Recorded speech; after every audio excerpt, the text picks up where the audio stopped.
Welcome to Amaresh Mandal tutorial channel. আজকে দেখো class 9 জীবন বিজ্ঞান ও পরিবেশ পরিচয়। এখনও অনেকের পরীক্ষা হয়নি, তাদের জন্য আরেকটি সাজেশন নিয়ে এসেছি। তো এই ভিডিও ডেসক্রিপশন বক্সে দেখবে তোমার class 9 physical science, life science, math ইত্যাদি সাবজেক্ট সাজেশন দেওয়া আছে বা অন্যান্য সাবজেক্টেও সাজেশন দেওয়া আছে, দেখে নেবে। ভিডিওটি ভালো লাগলে লাইক শেয়ার করবে। এবং দেখো এই যে 4 দাগের যে কোশ্চেনটা, মানুষের নেফ্রনের চিত্র অঙ্কন করে নিম্নলিখিত অংশগুলো চিহ্নিত করো। একটা কথা বলি, জীবন বিজ্ঞানে আশা করছি ক্লাস 9 কেউ ফেল করবে না। কেন ফেল করবে না এটা আমি চ্যালেঞ্জ করে বলতে পারি। তুমি যদি ছবিতে এখান থেকে 5 নাম্বার তুলতে পারো, কী করবে, ছবিটা একটু সুন্দর করে প্র্যাকটিস করো। মানুষের নেফ্রনের চিত্র অঙ্কন করে নিম্নলিখিত অংশগুলি চিহ্নিত করো। এই যে বহির্মুখী ধমনিকা, তারপর হচ্ছে সংবর্তনালিকা, গ্লোমেরুলাস, হ্যান্ডেল লুপ, এই 4টি। এছাড়া বই আরও নাম আছে, সবগুলো মুখস্থ করবে এবং ছবিতে চিহ্নিত করা শিখবে। দেখো, তোমাকে পাস করতে গেলে তোমাকে মিনিমাম 20 থেকে 30 নাম্বার তুলতে হবে। তো 20 পেলে হবে রেটিং পরীক্ষায়। দেখো এই ছবিটার কথা বলছি, এটা 7টার বই, 104 পাতায় আছে। প্রত্যেকটা নামই তুমি দেখে যাবে ভালো করে। হ্যান্ডেল লুপ, তারপর হচ্ছে পরাসংবর্তনালিকা, তারপর হচ্ছে গ্লোমেরুলাস, ঠিক আছে, দূর সংবর্তনালিকা। এবং সবসময় কী করবে, ছবিতে ডান দিকে একটা দাগ দিবে স্কেল দিয়ে, পেন্সিল দিয়ে একই দিকে 4টে নাম লিখবে। এটা হচ্ছে নিয়ম। আর নিচে লিখবে নেফ্রনের বিভিন্ন অংশ, ঠিক আছে। এটা পেজ নাম্বার 104। এটা ভালো করে 2 বা 3 বার প্র্যাকটিস করবে বাড়িতে। এবার দেখো পরের যে ছবিটা, মানুষের হৃৎপিণ্ডের লম্বচ্ছেদ অঙ্কন করে নিম্নলিখিত অংশগুলো চিহ্নিত করো।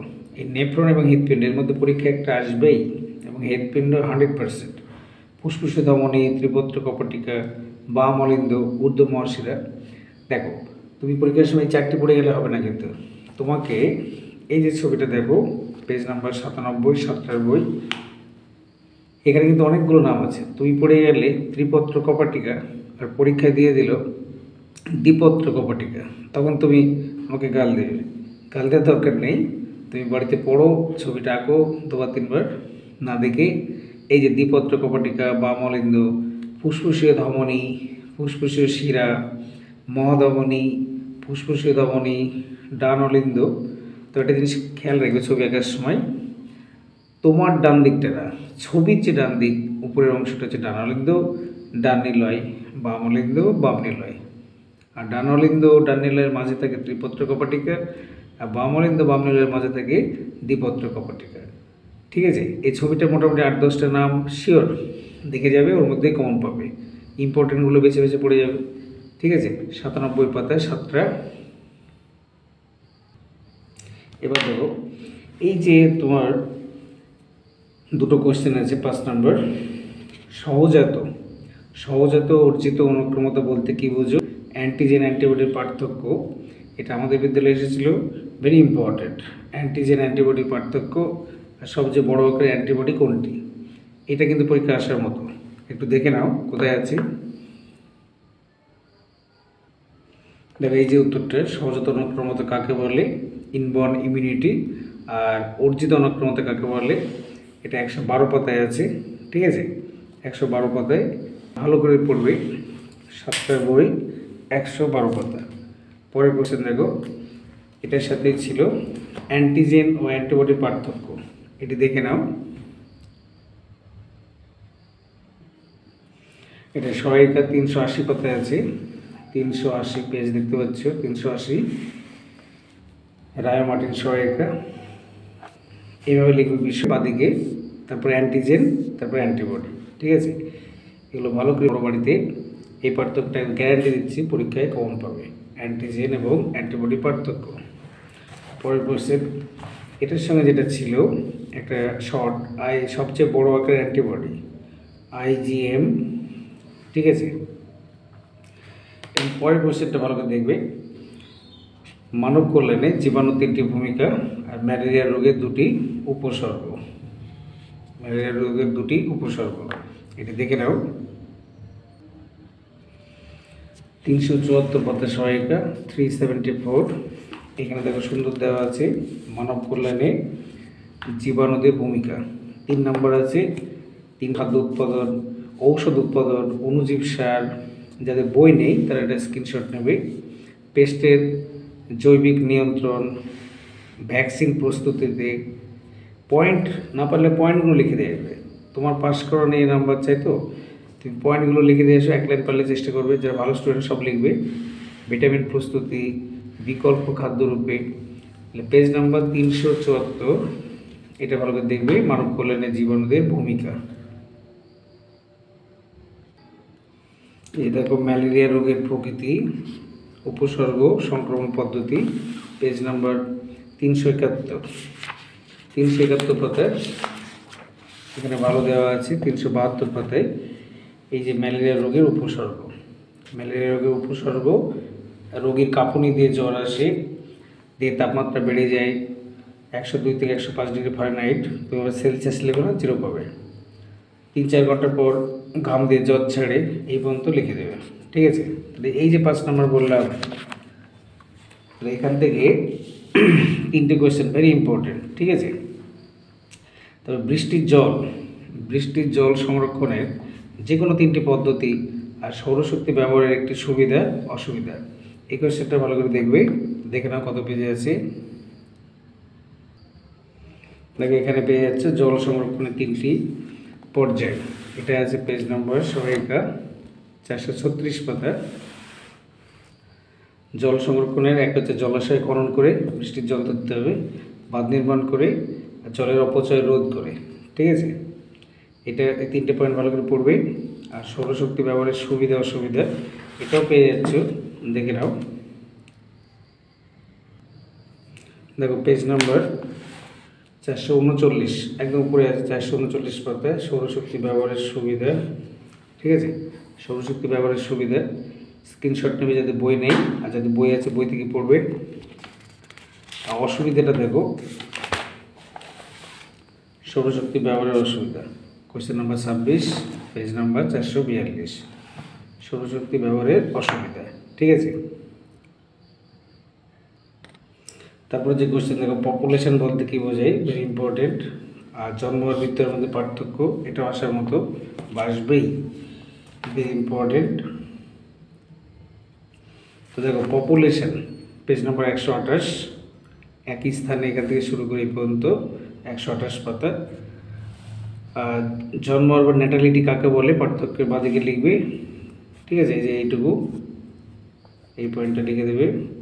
ন্যাটালিটি আর মৃত্যু হারটা নিচে লিখবে, পার্থক্য একটা মৃত্যু হার। ঠিক আছে, আর জলবিস্ফোরণের ফলে সৃষ্ট খাদ্য সংকট দূরীকরণের সম্ভাব্য 2টি উপায়। তাহলে হচ্ছে যেমন সবুজ বিপ্লব ঘটেছে, তাহলে আমরা যে চাষাবাদ করি সেই কৃষি জমির পরিমাণ তো আর বাড়ছে না। তাহলে ফসল উৎপাদনের জন্য, ফসল বৃদ্ধি করার জন্য যে বীজ, গুণগত মান বাড়াতে হবে। তারপরে হচ্ছে যার মাধ্যমে চাষাবাদ করা হয়, ধরো ট্রাক্টর বা ফসল মাড়াই করা হয়, সেইগুলোর উপরে এই খাদ্য সংকট মানে খাদ্য উৎপাদনের হার বাড়াতে হবে। ঠিক আছে, মানে যে জমিতে হয়তো বছরে একবার ধান চাষ করলে 10 মণ হতো, সেটাকে 15 মণ করতে হবে। এরকমভাবে 2-4টে পয়েন্ট লিখে দেবে। এবার দেখো ভেরি ইম্পর্টেন্ট, পার্থক্য। আমি যে কোয়েশ্চেনগুলো দাগিয়ে দিচ্ছি সেগুলো পড়বে। বিশেষ করে ব্যাপন এবং অভিস্রবণের পার্থক্য, এই পরীক্ষায় এটা আসবেই, ব্যাপন অভিস্রবণের পার্থক্য। তারপরে উদ্ভিদ রেচন, প্রাণী রেচনের 2টি পার্থক্য। 2 নম্বরের কোয়েশ্চেন দেখতে পাচ্ছ যে 12টা কোয়েশ্চেন এখান থেকে আসে। 17টা কোয়েশ্চেনের মধ্যে দেখতে পাচ্ছ বিভাগ গয়ে। তাহলে এই 2টো কোয়েশ্চেন দেখবে। তারপরে এই যে অপ্রচলিত শক্তির 2টি উদাহরণ। প্রচলিত শক্তি তো আমরা জানি, কয়লা, ডিজেল, পেট্রোল। অপ্রচলিত শক্তি উৎস, চোয়ারবাটা শক্তি, বায়ু শক্তি। ঠিক আছে, এই কোষ পর্দার কোষ প্রাচীরের পার্থক্য, কোষ পর্দায় কোষ প্রাচীরের পার্থক্য ইম্পর্টেন্ট। জাইলেম ফ্লোয়েমের পার্থক্য, জীবনবিজ্ঞানে কিন্তু প্রচুর পার্থক্য আসে। এটা আসতে পারে ট্যাক্সোনমি, হায়ারকে ধাপগুলি ক্রমানুসারে লেখো। তুমি দেখবে 1, 2, 3, 4, 6টা কোয়েশ্চেন দেখালাম, এখান থেকে 2-3টে কমন পাবে। ঠিক আছে, এছাড়া বলি আরেকটি দেখো প্রোক্যারিওটিক ইউক্যারিওটিক, এই যে বড় কোশ্চেন, প্রোক্যারিওটিক ইউক্যারিওটিক কোষের পার্থক্য বা অস্টিকথ্রিস ও কন্ডিকথ্রিস শ্রেণীর 5টি পার্থক্য। ঠিক আছে, এই যে কোশ্চেনটা, সরি 7-2 7-1 জীবনবিজ্ঞানে প্রচুর পার্থক্য পড়বে। ঠিক আছে, ডিএনএ আরএনএ পার্থক্য পড়তে পারে, এগুলো দেখলে এর সাথে সাথে বিশেষ করে জীবনবিজ্ঞান একটা খুব ইম্পর্টেন্ট, সেটা হচ্ছে ম্যাচিং। ধরো ম্যাচিং বেশি করে পড়ে যাবে, যেমন যকৃৎ, সবচেয়ে বড় পৌষ্টিক গ্রন্থির নাম হচ্ছে প্লিহা। ঠিক আছে, আর প্রথম মানে যে তঞ্চন ফ্যাক্টর, এইগুলো প্রত্যেকটা মানে ম্যাচিং জীবনবিজ্ঞান। এখান থেকে ধরো এই বিভাগ খ থেকে মোটামুটি 21 নম্বর আছে, 21 তুমি টার্গেট করবে যে 15 বা তার থেকে বেশি নাম্বার তোলা। জীবনবিজ্ঞানের যে রায়মাটির প্রশ্নবিত্র আছে 1 থেকে 5 খানা স্কুল, ভালো করে দেখো, বা তার থেকে বেশি হলেও ভালো।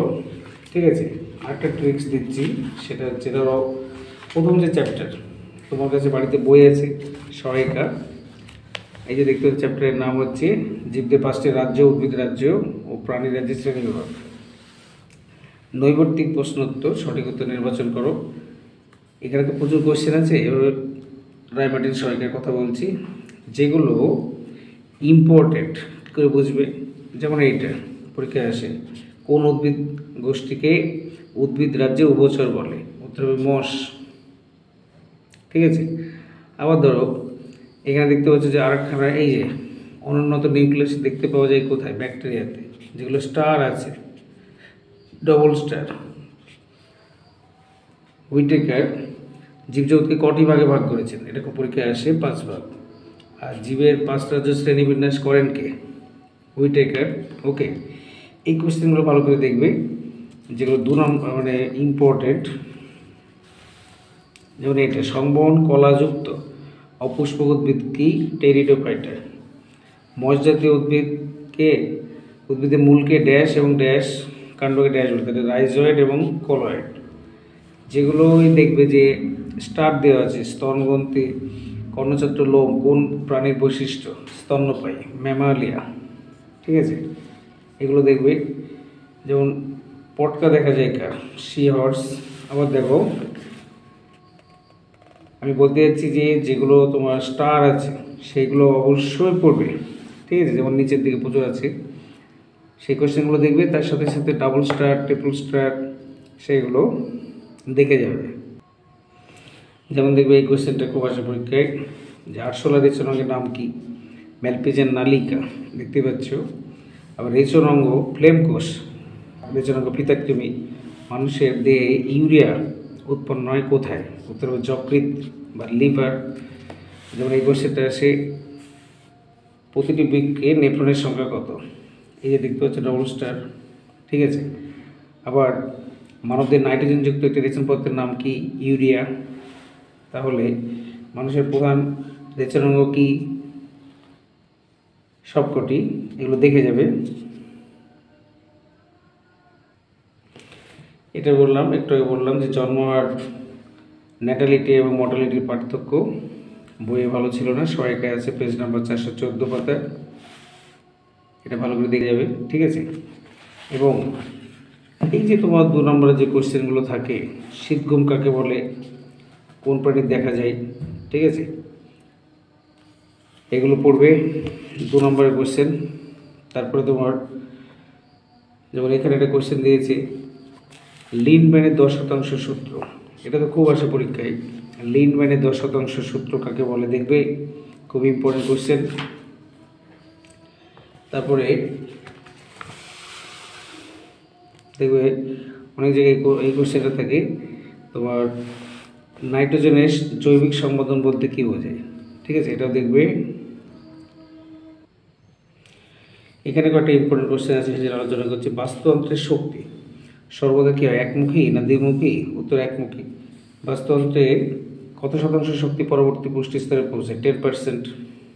ঠিক আছে, প্রথম সারির একটি খাদক, দ্বিতীয় সারির খাদক, এগুলো ভালো করে দেখবে। তারপর পুকুরে নেক্টন কি? নেক্টন হচ্ছে মাছ। আর মৃতদেহ থেকে উপাদান মুক্ত করে কে? বিয়োজক বা ডিকম্পোজার। ঠিক আছে, এই অবজেক্টিভগুলো দেখবে ভালো করে। দেখো এই যে দুটো পার্থক্য, নবীকরণযোগ্য প্রাকৃতিক সম্পদ, অনবীকরণযোগ্য প্রাকৃতিক সম্পদ। নবীকরণ হচ্ছে বন, মাটির নিচের জল, মাটির উর্বরতা, অবজেক্টিভ আসে। আর অনবীকরণ নন রিনিউয়েবল, কয়লা, খনিজ তেল। এই পার্থক্যটা ভালো করে দেখবে। প্রচলিত, কনভেনশনাল অ্যান্ড নন কনভেনশনাল, প্রচলিত শক্তি আর অপ্রচলিত শক্তি, এই পার্থক্যটা দেখবে পরীক্ষা এসে যাবে। এবং সম্পদ কাকে বলে, অবজেক্টিভটা ওরে যে এসছে, পুনর্নবীকরণ যোগ্য, পুনর্নবীকরণ অযোগ্য, এই সম্পদগুলো কাকে বলে দেখবে এই কোশ্চেনগুলো, ঠিক আছে। তো দেখো কোশ্চেন জীবনবিজ্ঞানে তো শেষ নেই, তো পাস করার মতো বলে দিলাম। আবার বলছি, প্রত্যেকটা চ্যাপ্টার ধরো, যেমন এই কোয়েশ্চেনটা তুমি কোয়েশ্চেন খুললে দেখতে পাবে তোমাদের পরীক্ষায় চলে এসেছে, কোন শৈবাল প্রোটিনযুক্ত খাদ্য হিসেবে ব্যবহার করা হয়? উত্তর হবে ক্লোরেল্লা। তবে দূষণহীন শক্তির উৎস কী? তারপরে হচ্ছে এই যে তোমার এখানে আছে দেখো, পৃথিবীতে মোট ব্যবহারযোগ্য জলের পরিমাণ কত পার্সেন্ট? 2.8%। এরকম প্রচুর কোয়েশ্চেন আছে প্রত্যেকটা chapter wise, objective, MCQ, very short answer, সবগুলো দেখবে। আশা করছি কমন হয়ে যাবে। ঠিক আছে, ভালো করে পড়াশোনা করো, আরও বেশি দিন সময় নেই হাতে।